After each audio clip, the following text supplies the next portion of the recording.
The massive doors of the Galactic Council chamber opened with a sound that echoed through the crystalline halls. Ambassador Daniel Carter walked forward, his footsteps the only noise in the silent room. Around him, hundreds of alien species watched from their elevated seats. Some had multiple eyes, others had none at all. Some breathed oxygen like humans. Others existed as pure energy or lived in tanks filled with methane gas. Daniel had been to this chamber many times before. He had made speeches here, signed treaties here, and celebrated human achievements here. Today was different. Today, he would hear the words that would change everything for humanity. The council speaker, a tall being covered in blue scales, raised one of its 6 arms. Its voice came through translation devices that everyone wore. Ambassador Carter of Earth, you stand here to receive the judgment of the Galactic Council. For 300 years, your species has been part of our community. You have shared in our knowledge, our protection, and our resources. But you have also violated our laws, ignored our warnings, and shown that humanity cannot be trusted to follow the rules that keep peace in the galaxy. Daniel wanted to argue, but he knew it was pointless. The Council had already made its decision weeks ago. Everything happening now was just for show. Velkrath, the Zelthian representative, stepped forward. He looked like a giant insect, with hard armor covering his body and sharp mandibles that clicked when he spoke. He had never liked humans, and now he looked pleased. Earth has built weapons without permission, Velkrath said. Earth has expanded into systems we told them to avoid. Earth has acted with aggression when diplomacy was required. The incident at the Dorian Nebula alone should be enough to expel them. When pirates attacked a Council trade convoy, what did Earth do? They destroyed not just the pirates but their home base, killing thousands without trial. Those pirates had killed innocent people, Daniel said quietly. They had attacked civilian ships for years while the Council did nothing but talk. You are not judges, the Council speaker replied. You are not executioners. You are members of this Council, and you must follow our laws, or rather you were members. The vote has been counted. By a majority of 347 to 53, Earth is hereby expelled from the Galactic Council. You have 30 days to remove all human presence from Council space. All trade agreements are cancelled. All defense pacts are void. All technology sharing agreements are terminated. Earth is alone. The words hit Daniel like a physical blow. 300 years of work destroyed in one session. He thought about all the humans who had died defending Council worlds. He thought about the technology Earth had shared freely. He thought about the resources humanity had contributed to Council projects. Captain Linda Hayes stood beside Daniel. She was a military officer, tall and strong, with short dark hair and eyes that missed nothing. She commanded the human defense fleet that protected Council space. Now she would lead those ships home in disgrace. They walked back to their shuttle in silence. Other ambassadors avoided looking at them. Some species had voted to keep Earth in the Council, but not enough. The major powers had decided humanity was too dangerous, too unpredictable, too different. 300 years, Daniel said as their shuttle lifted off. 300 years of loyalty, and they throw us away like garbage. Linda stared out the window at the Council station growing smaller below them. Maybe we were stupid to think they would ever accept us. We're too young, too aggressive, too willing to fight instead of talk. They were always going to find a reason to get rid of us. The journey back to Earth took 3 weeks. During that time, news of the expulsion spread across human space. On Earth, people gathered in the streets. Some were angry, demanding war against the Council. Others were afraid, wondering how humanity would survive without Council protection and trade. Some were sad, feeling like they had lost their place in the galaxy.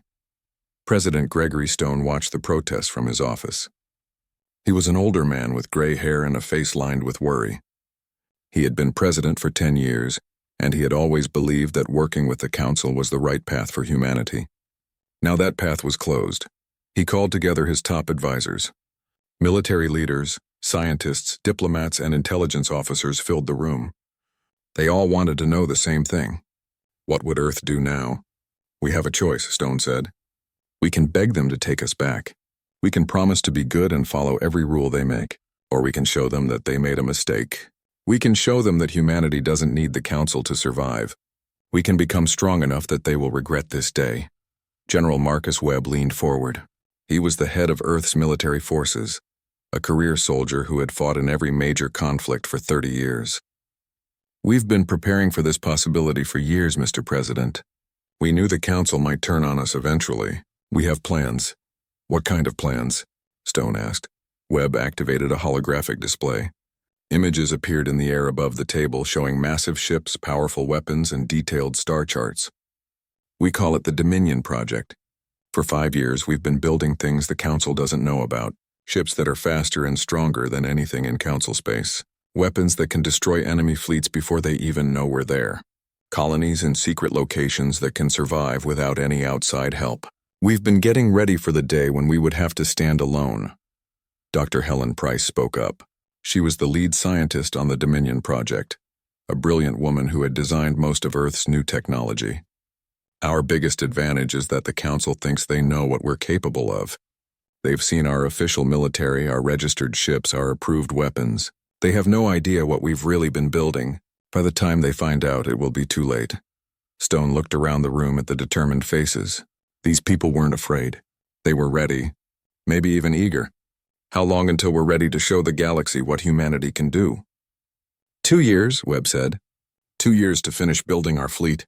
2 years to strengthen our colonies.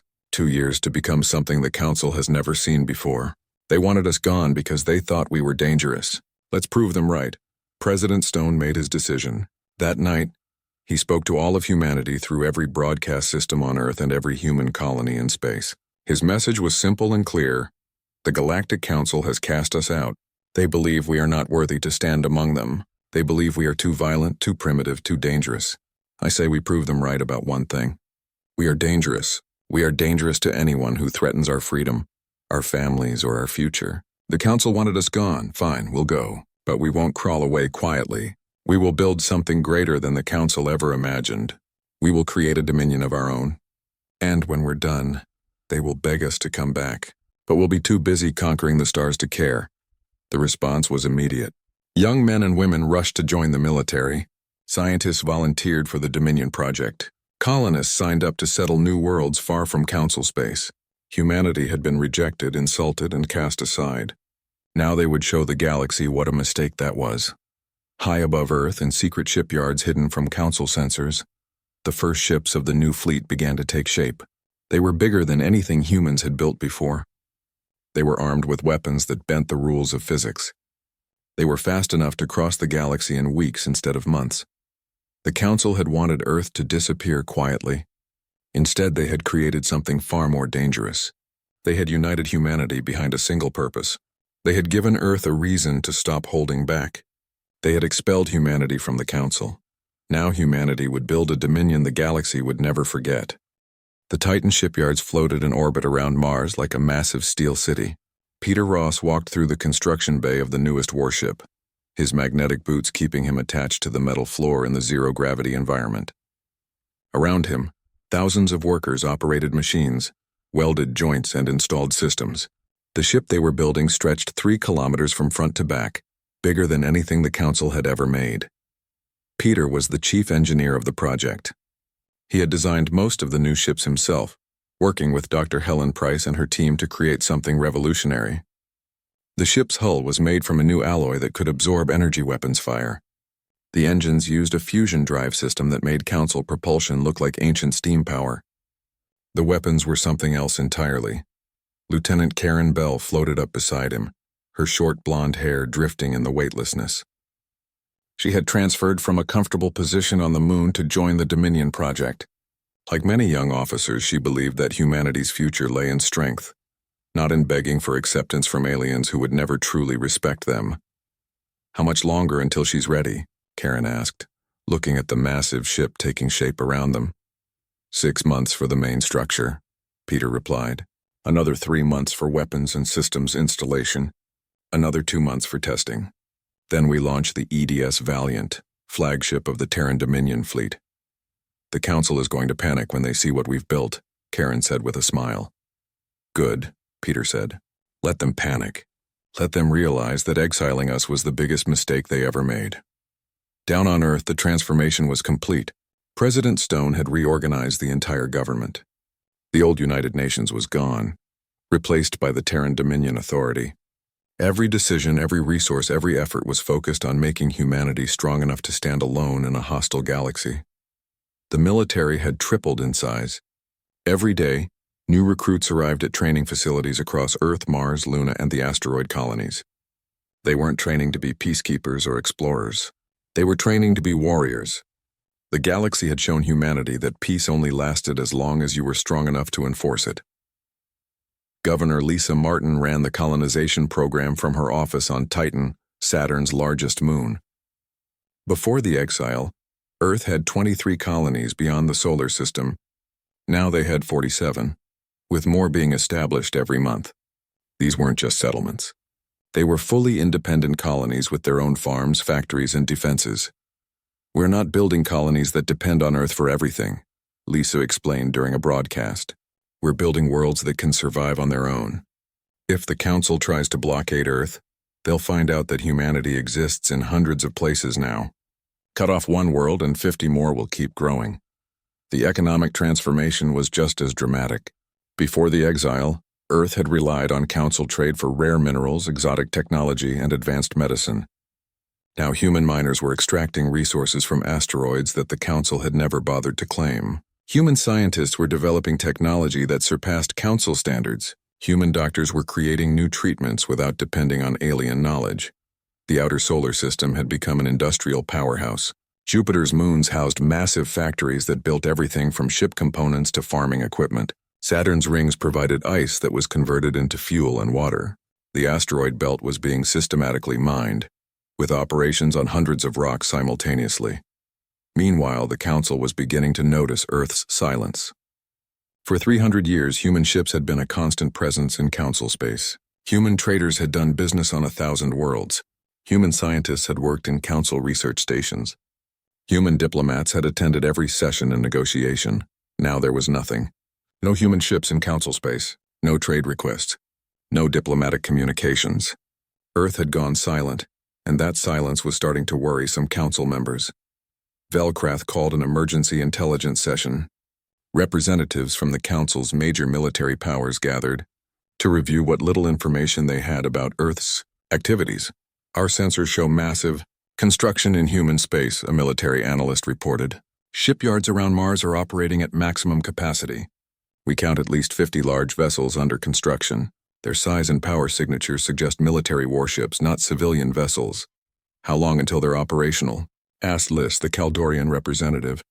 Her energy form pulsed with concern. "Unknown. Human encryption has become significantly more advanced. We can't intercept their communications anymore. The stealth satellites we placed near Earth have all been destroyed. The humans know we're watching and they're blocking us." Velkrath's mandibles clicked in irritation. "This is why we expelled them. They were always planning for war. Now they're building a fleet to attack us. Or to defend themselves," Liz suggested. "Perhaps we were too harsh. They served the Council well for 3 centuries. They were dangerous," Velkrath insisted. "They still are. We must prepare for the possibility of human aggression." But preparing was difficult when they didn't know what humanity had actually built. The Council's best spies couldn't get close to Earth anymore. Human security had become incredibly tight.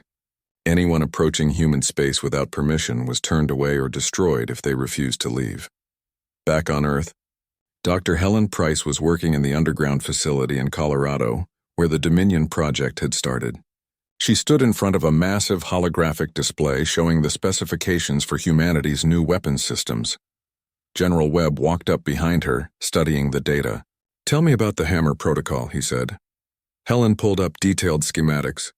"Traditional space combat uses energy weapons: lasers, plasma cannons, particle beams. They're powerful, but they have limitations. Energy disperses over distance. Shields can block or absorb them. The Hammer protocol is different. It's simple physics taken to the extreme." She highlighted a weapon system on the display. "We take a solid projectile, just a chunk of reinforced metal.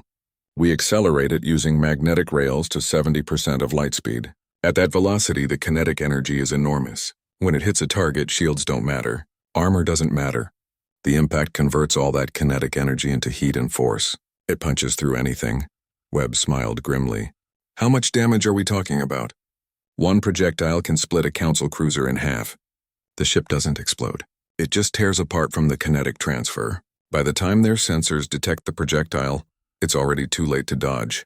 The time between detection and impact is measured in fractions of a second. The Council wanted us gone because they thought we were too violent, Webb said. They're about to learn what human violence really looks like when we stop playing by their rules. In orbit above Mars, the first completed warship began its test flights. The EDS Defender, commanded by newly promoted Captain Karen Bell, ran through its paces. The ship accelerated to speeds that made Council vessels look stationary. Its shields absorbed hits that would vaporize normal ships. Its weapon systems locked onto test targets with perfect accuracy. All systems green, Karen reported back to Mars Control. This ship is incredible.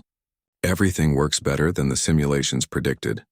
On the surface of Mars at Fort Heinlein, Commander Jake Foster drilled his Marines. These weren't traditional soldiers. They were trained for zero-gravity combat, boarding actions, and planetary assault.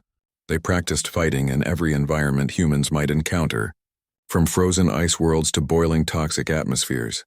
The Council thinks war is about positioning ships and firing weapons from safe distances, Jake told his troops. We're going to teach them that war is personal. When we board their ships, when we take their stations, when we land on their worlds, they're going to learn that humans are the best fighters in the galaxy, not because we're stronger or faster, but because we want to win more than they do. 2 years after the exile, the first group of 50 warships was ready. They gathered in formation above Mars, an armada unlike anything humanity had ever fielded before. President Stone watched from Earth as the fleet prepared for its first real mission. Where will they go first? Asked his chief of staff. Nowhere, Stone replied. Not yet, we wait. We let the Council wonder what we're doing. We let them worry. We let them make the first mistake. And when they do, we'll show them what the Terran Dominion is capable of.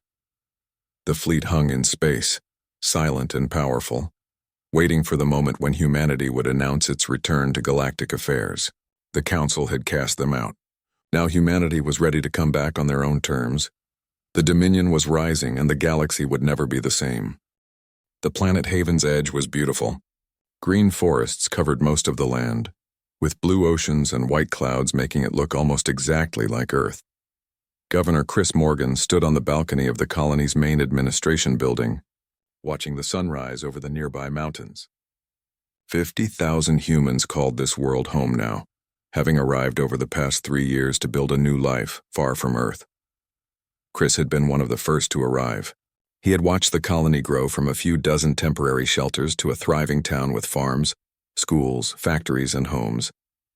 The colonists had ignored Council regulations that said humans weren't allowed to expand into unclaimed systems. After the exile, they figured Council rules didn't apply to them anymore. That morning started like any other until the sensors detected incoming ships. 3 vessels dropped out of faster-than-light travel in orbit above the planet. They were Zelthian cruisers, their weapon systems already active and ready to fire.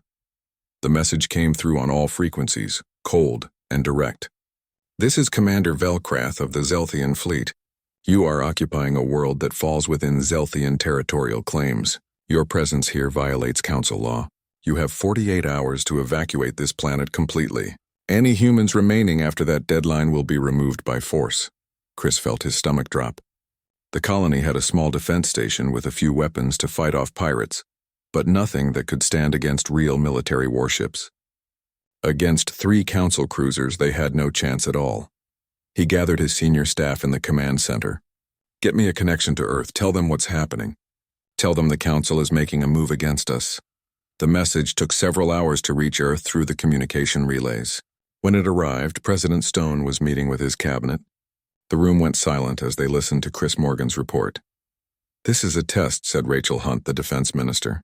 The Council wants to see if we'll fight or if we'll back down. If we abandon Haven's Edge, they'll know they can push us around. Every human colony will be at risk. Stone turned to Admiral Scott Carter, the younger brother of Ambassador Daniel Carter. Scott had been promoted to command of the Dominion's military forces. How long until we can get ships to Haven's Edge? Scott pulled up a star chart on the display. Haven's Edge is 4 days away at maximum speed. The colony has 48 hours before the Zelthian deadline expires. Then they'll have to hold out for 2 extra days, Stone said firmly. Send a message back to Governor Morgan. Tell him help is coming. Tell him to negotiate, to stall, to do whatever it takes to buy time. And tell him that if the Zelthians fire even one shot at that colony, we'll consider it an act of war. The message reached Haven's Edge 6 hours later. Chris Morgan read it 3 times, then squared his shoulders. He had a job to do. He opened a channel to the Zelthian fleet. Commander Velkrath, this is Governor Morgan. This world was unclaimed when we arrived. We followed proper interstellar settlement law. We filed all the necessary claims. We're not leaving. Velkrath's response was immediate and angry. You have no legal standing, human. The Council expelled your species. You have no rights under interstellar law anymore. Evacuate or be removed by force. If the Council expelled us, then we're not bound by Council law anymore, Chris replied, his voice steady despite his fear. This world is ours by right of settlement. We've been here for 3 years. We've built homes, farms, and schools. We have 50,000 people here. We're not abandoning our colony. There was a long silence. Then Velkrath gave an order that changed everything. Target their communications array, fire. The plasma bolt lit up the sky. Haven's Edge's shields absorbed the first hit, but the second shot overwhelmed them. The main communications array exploded in a shower of sparks and molten metal. The colony was cut off from the rest of human space exactly as Velkrath had planned. He would force them to surrender, then broadcast the evacuation across the galaxy as proof that the Council still held authority over rogue human settlements. What Velkrath didn't know was that every Dominion military ship had been monitoring the situation. The attack on Haven's Edge was broadcast in real time to the fleet. Aboard the EDS Valiant, Admiral Scott Carter watched the recording of the plasma strike. His face showed no emotion, but everyone on the bridge could feel the cold rage radiating from him. Scott had lost his daughter 3 years ago when a medical emergency occurred near Council space, and alien ships had refused to help a human. He had watched her die over a communication channel. Since that day, he had been waiting for a chance to make the Council pay. All ships maximum speed, he ordered quietly. Battle stations. Charge all weapons. Load the hammer protocol. We're going to Haven's Edge, and we're going to show the Council what happens when they touch our people. 20 Dominion warships changed course, their powerful engines pushing them to speeds that shouldn't have been possible. Behind them, across all of human space, mobilization orders went out. Every available ship, every trained soldier, every weapon system was being prepared for war. Earth had drawn a line, and the Council had crossed it. On Haven's Edge, the colonists watched the Zelthian fleet orbit overhead. They had no idea if help would arrive in time, or if Earth even could respond before the deadline expired. Parents held their children close. Farmers looked at fields they had planted with their own hands. Teachers thought about students they had watched grow up. Nobody wanted to leave, but nobody wanted to die either. Chris Morgan gathered the colony's militia, about 500 men and women with light weapons and basic training. If they land troops, we fight. We make them work for every meter of ground. We show them that humans don't run and we don't surrender. The hours crawled by. The Zelthian deadline approached. Velkrath sent several more messages demanding immediate evacuation. Each time, Chris Morgan refused. The entire colony waited, knowing that at any moment the Zelthian ships might open fire for real. Then, 36 hours after the deadline expired, something appeared on the colony's damaged sensors. Ships dropping out of faster-than-light travel at the edge of the system. Not 3 ships. 20 ships. Human ships. The Dominion fleet had arrived. Velkrath was reviewing evacuation procedures when his sensor officer made a sound of alarm. Commander, multiple contacts. Human warships emerging from hyperspace. On the main display, the Dominion fleet materialized. They weren't approaching slowly or cautiously. They were burning straight toward Haven's Edge at maximum speed, weapons ports already open. Velkrath felt genuine surprise for the first time in years. How did they get here so fast? Request reinforcements from Council Command immediately. But Admiral Carter had no intention of letting this become a bigger fight. He opened a channel to the Zelthian fleet, and his face appeared on Velkrath's screen. The human officer's eyes were like ice. This is Admiral Scott Carter of the Terran Dominion. You attacked a human colony without provocation. You have 5 minutes to leave this system. If you're still here when that time is up, we will destroy your ships. This is not a negotiation. This is a fact. Velkrath wanted to laugh at the audacity. You threaten the Council? Your 20 primitive ships against the might of the entire galactic community? You're insane. 4 minutes, 30 seconds, Carter replied, his voice completely calm. I suggest you start moving. On Haven's Edge, every screen in the colony showed the confrontation. 50,000 people held their breath, watching the human fleet face down the Council warships that had terrorized them for 2 days. Velcrath did calculations in his head. 3 ships against 20 was poor odds, but backing down would be humiliating. The Council had invested too much pride in this confrontation. If he retreated now, it would look like weakness. He made his decision. Prepare for combat. All ships, shields to maximum. Weapons charged. We represent the Council's authority. We will not be intimidated by exiled humans. 3 minutes, Carter announced.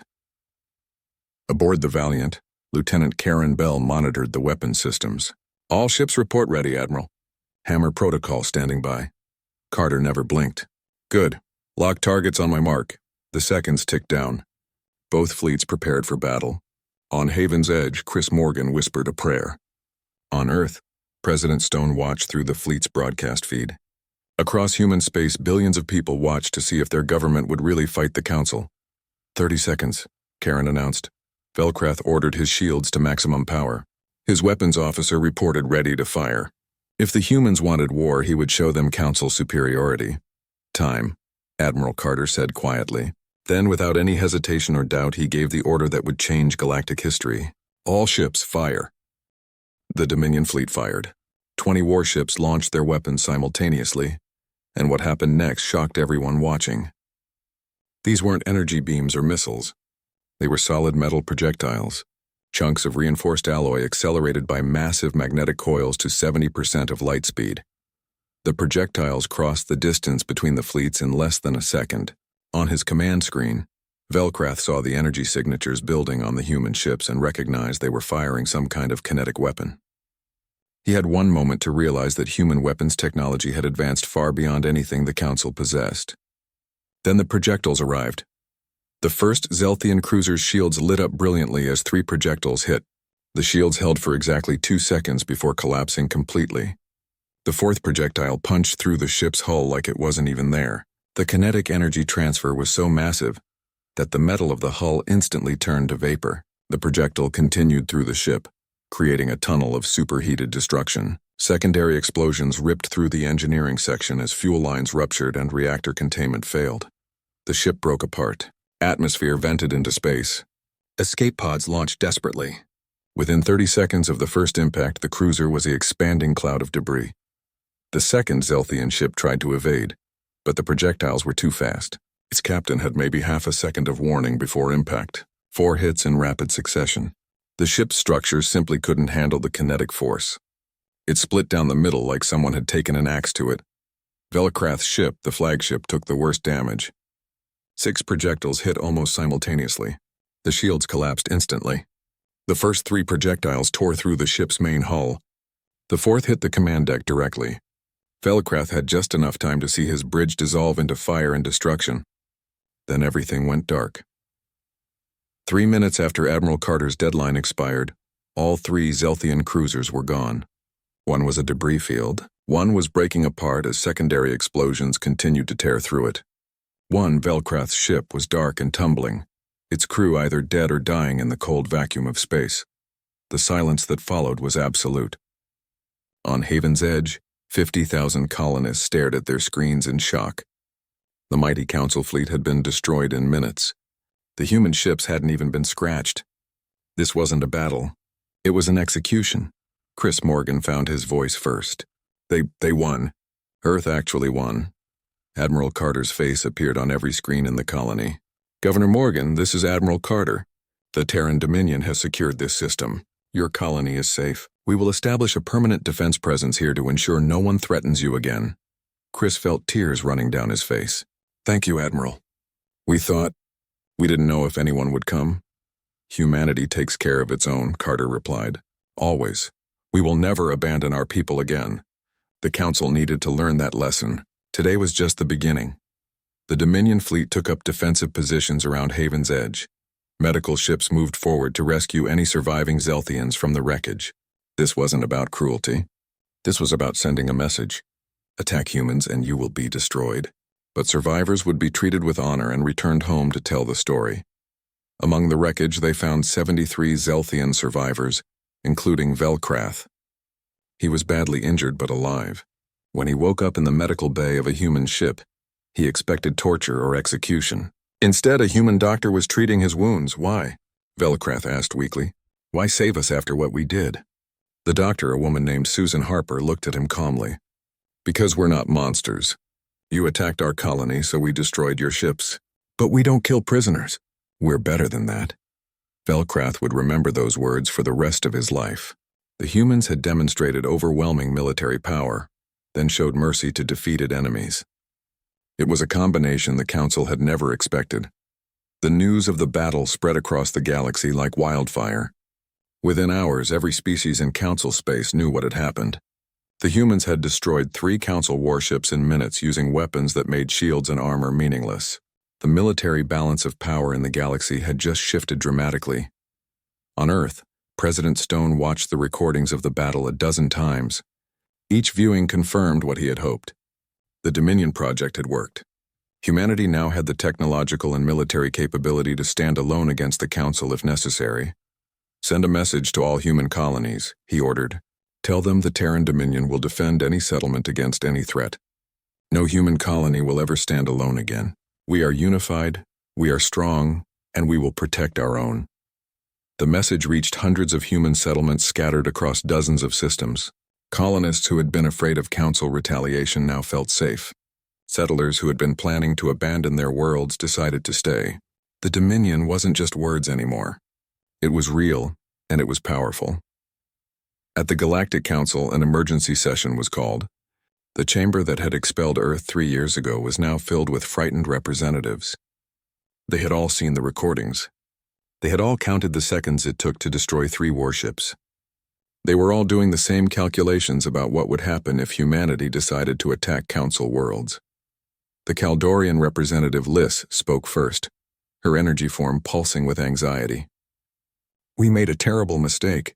We exiled them thinking they would become weaker without us. Instead, they became stronger, much stronger.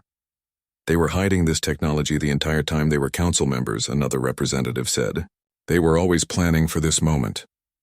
No, said Ambassador Daniel Carter, who had returned to the Council chamber wearing a Dominion military uniform. We weren't planning for this. You forced us into it. We would have been happy to remain loyal Council members. You chose to expel us. You chose to attack our colonies. Every consequence that follows is your responsibility. The chamber erupted in angry voices, but Daniel spoke over them. The Terran Dominion is making this very simple. We claim sovereignty over every system where humans have established settlements. That's currently 47 colonies and growing. We will defend those settlements against any threat, from any source. We will trade with any species that wants peaceful relations, but we will never again accept Council authority over human affairs. You're declaring independence from the entire galactic order, Liz said. We're declaring that humanity will stand on its own, Daniel corrected. You wanted us gone. You got your wish. Now deal with the consequences. Back at Haven's Edge, life slowly returned to normal. The Dominion fleet remained in orbit as a permanent defense force. New colonists arrived daily, attracted by the security and the statement the colony represented. Governor Chris Morgan found himself leading a world that had become a symbol of human determination. Admiral Carter prepared to return to Earth, leaving Captain Karen Bell in command of the Defense Squadron. Before he left, he addressed the colonists in a broadcast. What happened here will be remembered for centuries. The Council thought they could push us around because we were alone. They learned that humans are never truly alone. Every colony, every settlement, every human in the galaxy is part of the Dominion now. We stand together. We fight together. We survive together. As the Valiant prepared to leave the system, its crew knew they had participated in a historic moment. They had fired the first shots in a new era of human independence. They had shown the galaxy that humanity was no longer asking for permission or begging for acceptance. The Battle of Haven's Edge would be studied by military historians for generations, not just because of the technology, but because of what it represented. One species, cast out and alone, had refused to accept their assigned role. They had built their own power, drawn their own line, and defended it with overwhelming force. The Council had wanted to test humanity's resolve. They had received their answer. And now they faced a terrifying question that kept their military planners awake at night. If humans could do this to 3 ships, what could they do to an entire fleet? What could they do to Council space itself? The galaxy was about to find out that exiling humanity had been the worst decision the Council had ever made. 3 days after the battle at Haven's Edge, the Galactic Council convened an emergency session. 400 species filled the Great Chamber, but this time the mood was completely different from the session 3 years ago when they had expelled humanity. Then they had been confident and dismissive. Now fear filled the air like smoke. The recordings of the battle had been analyzed by every major military power in the Council. The conclusions were unanimous and terrifying. Human weapons technology had advanced beyond anything the Council possessed. Their ships were faster, their shields stronger, their weapons more devastating. A species that had been dismissed as primitive and aggressive now possessed the most powerful military force in known space. Liz, the Kaldorian representative, spoke first. Her energy form pulsed with barely controlled anxiety. "We need to discuss what happened at Haven's Edge. The humans destroyed 3 Council warships in under 3 minutes. Our military analysts say that if a full human fleet attacked a Council world, we might not be able to stop them. This is exactly why we expelled them," Velkrath's replacement hissed. The new Zelthian delegate had watched the battle recordings 20 times. Each viewing had increased his species' fear of human capabilities. They were always dangerous. We just didn't realize how dangerous. But Ambassador Daniel Carter had not come to the Council to listen to excuses or recriminations. He stood in the center of the chamber, no longer wearing diplomatic robes but the crisp uniform of the Terran Dominion. 2 Dominion Marines in full combat armor stood behind him, a deliberate statement of power. "You wanted us gone," Daniel began, his voice carrying through the silent chamber. "You called us aggressive, violent, and unfit to stand among civilized species. You were right about some of that. We are aggressive. We are willing to fight when fighting is necessary, but you made a critical mistake when you thought that made us inferior." The chamber listened in tense silence. "We are dangerous," Daniel continued, "but not because we enjoy violence. We're dangerous because we remember what it means to struggle for survival. Most of you have lived in peace and comfort for so long that you've forgotten the galaxy is not a safe place. You've forgotten that civilizations survive because they're strong enough to defend themselves, not because everyone agrees to be nice," a Mendari delegate interrupted. "You speak of strength as if it justifies anything. That is the philosophy of tyrants," Daniel smiled coldly. "No, that's the philosophy of survivors. You expelled us because you feared we would upset your comfortable balance of power. Congratulations. You were right about that too." President Stone's voice echoed through the chamber via transmission from Earth. The Council had not invited him to speak, but he spoke anyway, broadcasting from the presidential palace in New Washington. "The Terran Dominion hereby declares sovereignty over all systems currently occupied by human settlements. That includes 47 major colonies, 312 mining operations, 68 research stations, and over 200 independent settlements. We are not asking for your permission. We are informing you of reality." The Council chamber erupted in protests, angry voices shouting over each other. But Daniel's voice cut through the chaos. "Any attempt to interfere with human sovereignty will be met with immediate military response. We will not attack first. We have no desire for war, but we will always defend our people. Those are the terms. You can accept them peacefully, or you can test them militarily. The choice is yours." Liz flickered with resignation. "You're forcing us to accept your expansion or fight a war we might not win." "We're forcing you to treat us as equals," Daniel corrected. "Something you should have done 300 years ago. The Terran Dominion will trade with any species that wants peaceful relations. We will share technology with allies. We will defend any colony that needs help. But we will never again accept Council authority over human affairs. The age of asking permission is over." Back on Earth, the transformation that had begun 3 years ago was now complete. The Titan shipyards above Mars had expanded to 10 times their original size. They now produced a new warship every week, and the Dominion fleet was approaching 100 combat vessels. Dr. Helen Price had established research facilities on Earth, Mars, Luna, and Titan, each pushing the boundaries of physics in different directions. "We're developing faster-than-light communication," Helen explained to President Stone during a briefing. Right now, messages travel through relay stations. It can take days or weeks to get information across the galaxy. With quantum entanglement communication, we could have instant contact with every human settlement simultaneously. The Council doesn't have this technology. It will give us an enormous strategic advantage. General Webb commanded a military force that had grown to 3 million active soldiers and another 10 million in reserve. Fort Heinlein on Mars had been joined by training facilities on a dozen worlds. The Dominion Marines were now considered the elite fighting force in the galaxy, trained to operate in any environment, and feared by anyone who had seen them in action. But the military expansion was only part of the story. Governor Lisa Martin had transformed the outer solar system into an industrial and economic powerhouse. The colonies no longer needed anything from Earth or the Council. They produced their own food, manufactured their own equipment, and generated their own power. The Dominion was truly self-sufficient now. "We've proven something important," Lisa reported during a Dominion Council meeting. "We don't need the Council. We haven't needed them for over a year. Everything they offered, we've built ourselves. Better versions, in fact." On Haven's Edge, Governor Chris Morgan welcomed new settlers every day. The colony that had nearly been destroyed by the Council had become a symbol of human resilience and determination. Families came from Earth, Luna, Mars, and older colonies, all wanting to be part of the world that had stood up to the Council and survived. Admiral Scott Carter continued patrolling the borders of human space with an expanded fleet. The original 20 ships had grown to 50. He had divided them into squadrons, each protecting a different region of the Dominion. Captain Karen Bell commanded her own battle group now, mapping new systems beyond Council, space. "There are hundreds of habitable worlds out here," she reported back to Earth. "Planets the Council never bothered to explore because they were content with what they had. Every week we find 3 or 4 new worlds perfect for human settlement. The Dominion can keep expanding for centuries." The Council faced an impossible decision. War with humanity would be catastrophic, and there was no guarantee they would win.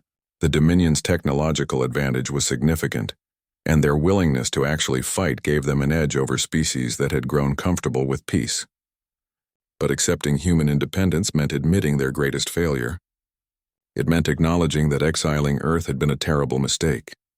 Debates raged in the Council chamber for months. Some species wanted immediate military action to crush the human threat before it grew stronger. Others argued for negotiation and peaceful coexistence. Still others suggested that the Council should simply ignore humanity and hope they went away. Finally, 6 months after the battle at Haven's Edge, the Council made their decision.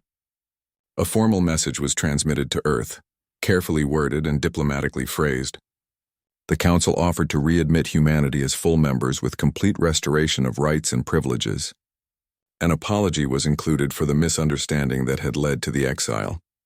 Ambassador Daniel Carter received the transmission in his office on Earth. He read it carefully, then walked to President Stone's office. "They're offering to take us back," he said, handing over the message. "Full membership. They're calling the exile a misunderstanding." Stone read the message twice, then looked up at Daniel. "Your recommendation?" Daniel didn't hesitate. "Refuse, politely but firmly. We don't need them anymore. We've built something better than what they offered us. Why would we go back to being junior members of their club when we can run our own?" The response went out the next day, broadcast across all Council frequencies so every species would hear it. President Stone delivered the message personally. "The Terran Dominion thanks the Galactic Council for their offer. However, we must respectfully decline. We have spent 3 years building a civilization that stands on its own strength. We have created alliances based on mutual respect, rather than hierarchical authority. We have proven that humanity doesn't need permission from others to thrive. We will continue to pursue peaceful relations with all species, but we will do so as an independent power, not as subordinate members of an organization that never truly accepted us as equals." The message was clear. Earth was not coming back. The exile that was supposed to diminish humanity had instead transformed them into something the Council had never imagined possible. A unified, powerful, independent civilization that could stand alone against the entire galaxy if necessary. The response from independent species was immediate. Dozens of minor powers who had chafed under Council authority approached the Dominion about trade agreements and alliances. They preferred dealing with humans who treated them as equals rather than Council members who looked down on smaller civilizations.